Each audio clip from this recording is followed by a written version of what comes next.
Hey, what's up, guys? Welcome to another episode of Randy's Rants. Hope you guys are being safe. Hope the year's going great for you guys. I'm gonna be honest, it's tax season. Make sure you get your W-2s, get the taxes, and if you got a business, small business, get all those receipts, all them bank statements ready.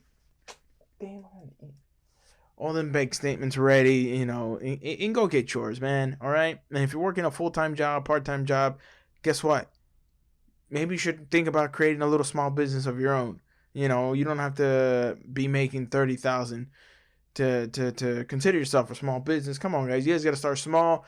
Even if you just make an extra $5,000 on the side a year on that side hustle, and you try to make it grow each year more and more. That's where it all starts, because nothing ever came easy.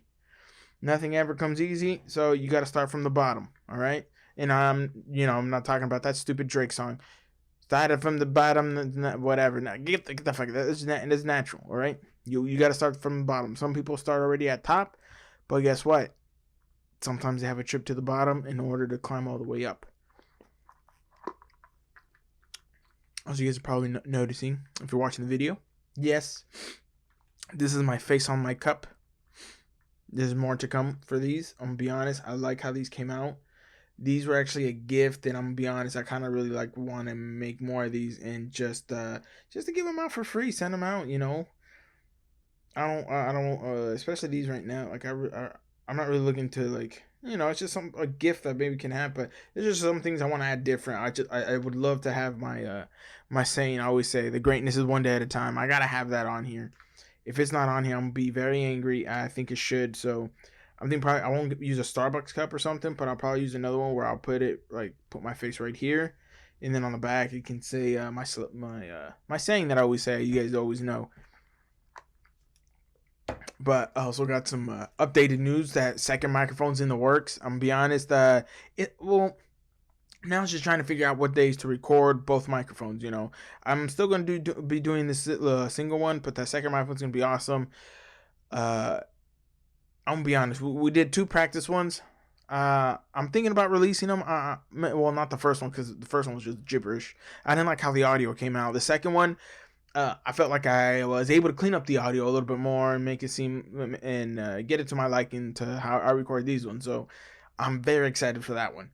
I may release it, might not, but that second microphone. Be prepared for those first 3, 2, 4, 5, 6 episodes, maybe. Who knows? All right.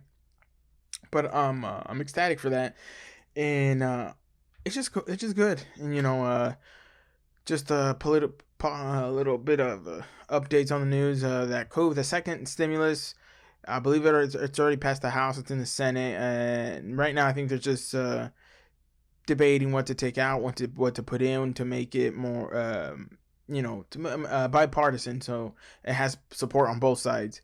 So that's gonna be good. I feel like that's something that people need right now. You know, sure, it may not be a lot, but you know what? It's something, and it helps, especially during these times. A lot of things just I won't. Well, a lot of things did happen bad during COVID. A lot of lost lives and all that, which it's sad. But I always like to, like I said in my last episode, you can see death as a negative or a positive. A lot of people say, hey, say the one thing is, that person's here. The saying goes, don't cry for those that have left, but cry for those that have stayed. I believe death should be a celebration. Some people have a great life. Some people know how to enjoy their life, live their life. So let's enjoy those that have left us. I mean, let's enjoy those memories that they left us. Let's enjoy the life that they lived. I lost my first grandpa. I lost back in 2008, 2009. My grandma back in 2012, 2013. And then my other grandpa passed away recently, just barely, I believe, 2 years ago. It's gonna be 2 years, I believe, this August. That's when I first let my beard grow. And right now I only have one grandma left. I'm hoping to see her soon. I have not seen her in so long. And it's just we gotta cherish the memories we created with them, and just know and cherish that they had a long life. But a lot of my grandparents did have a very long life. They all of them from Mexico, all of them from Durango. a little small town up in the hills and the mountains of Durango, Doug. But they traveled. They traveled all the way up here. They've I believe they had been to L.A., Vegas, possibly Washington, Seattle, Portland, Oregon. They got to travel a lot. Some people don't get to travel. They were able to have a life well lived, as I kind of think. And okay, I'm gonna say this too. All right, I'm not gonna take credit for this. I ain't taking credit. But you know what? If there's one thing I could have done for my grandparents, for my grandpa, this is for my grandpa, both of them. I wish I could have took him to a strip club. One of my grandpas, my brothers took him to a strip club. He was happy. He was stoked. I'm gonna be honest, man. If you guys have a grandpa out there and he was always flirtatious in his young days, man, take him to a strip club, all right? Get his blood pumping a little bit, all right? Don't be so mean, all right? Love your grandparents. Take them to a strip club. Your grandma, take her to Chippendales. Make her feel young again. All right, because if there's one thing I know, what leads to a long life, it's always sex. It's always that sex appeal, that fire. When you see a masterpiece, or when you see a beautiful woman or a handsome man. I'm not saying pay for them to get laid. Nah, but they gotta live life too, man. You gotta understand that. Don't be so cruel, all right? Let's show them, like, hey, you still got it, Grandpa. I'm going to take you to the strip club, get some booty and some titties in your face. Guarantee you do that to your grandpa, guess what? Most likely y'all will be number one on that fucking list. Y'all will be the favorite. If he leaves a will, you will be on that will. You will probably get the most out of everybody. Why? Because it shows how much you loved him. Unless your grandparents aren't like that and they really don't care and they find like that, then you maybe don't take them. Maybe find out if they would mind going to one. Because if they say, no, I don't want to be, then, that's their preference. But, let's be honest. Nowadays, the older women and the older men, man, they're still freaks. They're still freaking in them wrinkles, all right? Just because the Just because I can't. It was gonna be. It was actually gonna be a funny saying, but I kind of forgot at this moment. All right. Just because the wine is aged doesn't mean that doesn't even make fucking sense. I'm just gonna cut it right there. I'm sick and tired of that. God damn. But yeah, guys. Let me see what else is in the news that I'm trying to remember. Oh, the past fights. Canelo fought this past weekend. It was a good fight, but man, that guy did not deserve to be in there. But I'm just gonna say, kudos. He got a nice payday. He at least got paid like $2 to $3 million. Glad to see fighters get paid. But I think he should have just gone for broke. I honestly think that guy should have been like, fuck, I'm here in a championship fight. I'm just gonna let my hands go. If I get knocked out, This one, he just really did more defense, but Canelo was just having his way. But a lot of people don't understand. He took the fight because it was a mandatory. But I think it was the WBA or something like that. Which I don't think. Sure, he may be mandatory, but you know what? If they don't have the experience, don't put him in there, man. I'm gonna be honest. Don't put people in there in those situations. Okay, that's kind of fucked up. But I'm glad he was able to get paid and all that, because fighters deserve to get compensated for their work, especially all that training. That shit ain't fucking easy. Because if it was easy, everybody would be fucking doing it. But I know I'm ready for my fucking taxes. I'm hoping to get some fucking money, but I'm hoping those business freaking receipts are gonna save my ass, or else I'm gonna have to fucking pay, which is fucking bullshit. Well, not bullshit, but I under fucking stand, but. It is what it is, man. But there's one thing I don't get, man. If there's one thing I know, everybody's got to pay their dues, man. Even the rich. But at the same time, I'm not gonna say we should tax the rich 60%, 50%. No, the rich should be maximum be taxed 40%. That's it. Maybe 45%. Because we got to make sure that these businesses keep growing and all that. But also, I feel we tend to rely too much on corporations for jobs and all that. So you put more power into their hands the moment they start calling shots, you know. But which a lot of people don't understand, that just because you cut taxes for the rich does not mean you're going to create jobs, because they've been doing that since Reagan. It's called the Reaganomics. Look it up. It's never been really been shown to be effective when it comes to creating jobs, because what creates jobs, and I got a few examples for, is demand. The more demand you have, the more jobs you're going to have. It's not because I'm saving money, I'm going to hire people. No. If I'm a business owner and I'm already saving money by them cutting my taxes, but everything's running smoothly, I don't need to hire nobody else, why am I going to hire more people? The job is getting done. You know? And those who want to argue, but I'm going to tell you this. In-N-Out is always so busy every day. Look how much people they got working back there. They don't have 3 or 4. They got at least a dozen. They got at least a dozen in there. All right? But not only that, they start, I think In-N-Out starts, they start their workers at $16 an hour. $16 an hour. They fucking start, all right? But you got other businesses that are make as much money as In-N-Out that start them off at a low wage. I'm like, bro, you got the money, you got the bread.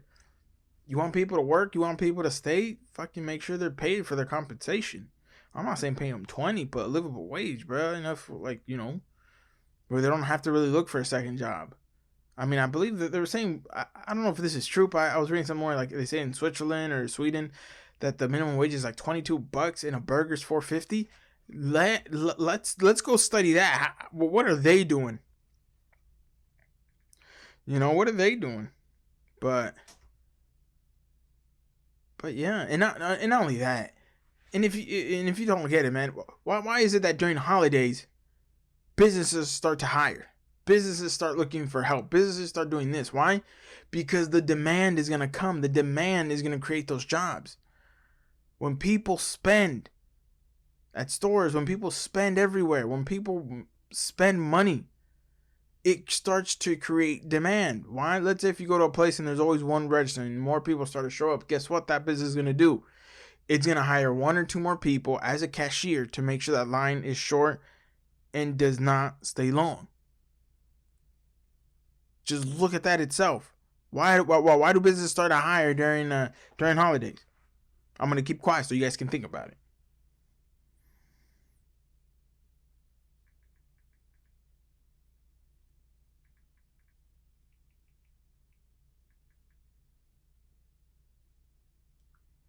You know? Now that you had a little time to think about it, why do all businesses hire more around the holidays? It's not because they're being generous. They ain't being generous. They ain't creating those jobs out of generosity. It's demand. You know? Demand. So it creates jobs. Not tax cuts. All right? Well, tax cuts can, but it's never really been shown to be really effective to create jobs. I'll leave it at that. But in other news, I think I'm going to drink a little bit of Dos Hombres. This is actually from Aaron Paul and Bryan Cranston. If you guys don't know them, Heisenberg and Jesse. This is theirs, which is, it's really, really good. I think it's like $40. I know there's a lot of things that people should buy from Mexican distilleries, which, yeah, I believe so too. But you forget, Mexicans also made this. Even though it's owned by Americans, Mexicans also created this. This is our shit, all right? But it's very good. I like just supporting new, especially when some actors that I like, they start a new venture. I like buying, but I also like buying from Mexican owned and like helping other people. I'm just also a liquor connoisseur. I like different types of bottles. Like, I've literally had this bottle for already possibly a year. No, it has been a year. I'm lying on that. It has not been a year. I've had this bottle made for like 7 or 6 months. Barely getting halfway. And it's good. It's actually one of my favorite tequilas so far. But there's a few others I want to try. All right, guys. But time to read you guys a passage of Jocko's Leadership Strategy and Tactics. It's actually a really great book. I've read it. Well, no, I lied. I haven't read it. I haven't read it all yet. I've done the Audible, which I like because Jocko reads it. But here's a passage that I feel a lot of y'all need to hear, right? And this has to do with life. When you are not chosen, there are times when you will not be selected as a leader. Perhaps they promote someone else from your team. Perhaps they bring in someone from outside your team or outside the organization to lead. When that happens, you might feel frustrated or angry because you are not chosen. Keep those feelings to yourself. Instead of allowing yourself to become angry and frustrated, take the opportunity to do a good, honest assessment of yourself to see why you are not chosen. After you have done that, and after you have given yourself time to calm down, you can even ask your superiors, why were you not selected for promotion? Of course, this must be done with tact. Don't say, hey boss, why wasn't I selected for promotion? I'm just as good, if not better than the person you gave the role to. Instead, say, hey boss, I want to get some feedback from you. As you know, there was a recent promotion here and I eventually want to move up into a more senior leadership position too. I want to know if there's anything I can focus on or do better, so I'm more qualified and more prepared to lead when the next opportunity comes. And when you receive the feedback, actually listen to it. After all, you just asked for it. As human beings, we have a strong tendency to get defensive. Don't. Instead of getting defensive, listen, truly listen, and try to understand the perspective being offered. Then take ownership of those shortfalls and try to make improvements in the areas or of critique you have received. Listen to that right there. That is something everybody needs to fucking listen to, right? Because a lot of you guys don't do an honest assessment of yourself. A lot of you guys think you're fucking perfect and your shit don't stink. And a lot of you can't even take fucking criticism. But that's not the point. I feel like that point is right there is like learn how to always, I've said it a few times on the podcast, learn how to analyze yourself outside of the box. Have an out of body experience, looking at yourself, saying, okay, what is it that I've done so far that maybe I haven't been able to reach my goal? What's giving me those shortfalls? What's giving me that every time I'm close to my goal, I can't seem to reach it. Something always happens and it sets me back. What am I doing wrong? What should I work on? Maybe you're a person that has severe anger issues. Very severe anger. You fail to understand. You fail to do all this. You fail to really comprehend when someone's trying to criticize you, not to be an asshole, but to criticize you to help you. You know? There's a lot of that, you know? People aren't, just because someone tells you something you don't want to hear, doesn't mean they're being haters. Doesn't mean they're being dicks. No, it means they're trying to tell you something that may help you in the long run. But also depends how they say it. You know, some people can be assholes just to be assholes. You know, they're just fucking rude, obnoxious, and all that. But not everyone. Learn how to take criticism. You know, even if you don't agree with what they say, just shut your mouth, listen, and try to understand the perspective that they're trying to tell you. What are you doing? You know, they may not get your perspective, but guess what? You still got to learn. You still got to figure out, what are you doing? You know, you may be boxing in the match, but guess what? You're going to miss some things that your coach, your corner is going to see, you know, because you can only see so much from your perspective. You know, I've said it multiple times. Life is a fight. Life is a boxing match. Life is also like an MMA match. There's some stuff you get to see when you're right in front of it. There's shit you get to see, but there's also shit you're missing. Your corners can see it and tell you, or you can learn how to analyze from the outside. Take a mental picture. And then put yourself 10 feet back from a distance. What do you see? You may see he's dropping a left hand too much. You may see this. You may see that. All right? You can make the adjustments. you can see the errors you're doing. You can see the errors of this, but also if you pay attention to it, self-analyze. Neither way is wrong to self-analyze yourself and figure out this and still have a corner, still get the advice from your corner.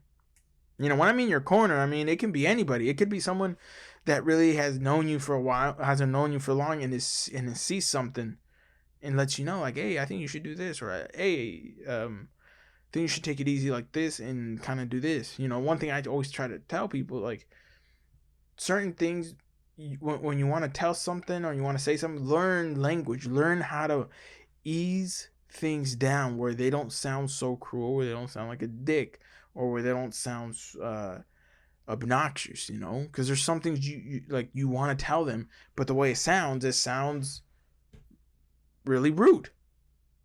It does sound rude, so you got to learn how to adjust your language, and but by adjusting that, you're doing yourself a favor, because you're adding more knowledge. You're doing so much more. That's only more that really benefits you, to the point where it's easy for you to able to explain things to people, rather than always trying to expect people to already understand what you're trying to say. And it goes back to the passage. The same thing with life. You can ask life, why am I here? God, why am I this? God, why did this happen to me? God, this.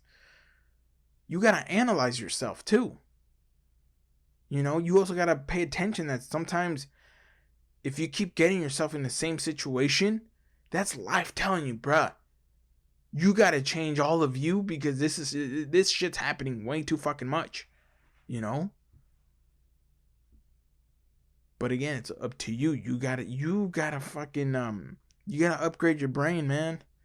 You can't be stuck at the 2.0. You gotta create a 3.0.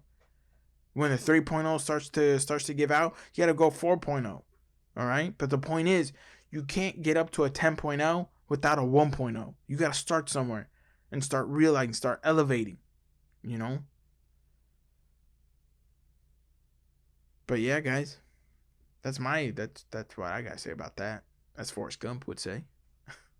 But thank y'all for listening. Follow me on go like and subscribe to my YouTube channel, Randy's Rants. Also, you can catch all these episodes on Spotify, iTunes, or Apple Podcasts, Castbox, and other major platforms.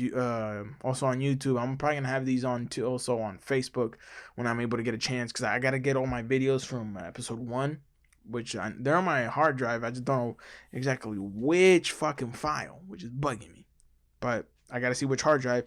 Once I'm able to find the hard drive, then I'm gonna be able to upload them and definitely start pumping out some more advertisements, start sharing more, and getting people to share the episode, especially on Facebook. A lot of people use Facebook, so definitely that. Also, go follow my Instagrams and my Snapchat, Randy's Rants Snapchat, and also Randy's Rants podcast on Instagram. Also, Randy 2020. That's my personal one. So if you guys want to see some of the behind the scenes stuff of what I do or how my life is, I always got stuff on there too. But thank you guys for listening, and as always, greatness is one day at a time. Let's keep hustling. Let's keep grinding. Let's get it. All right. Bye, guys.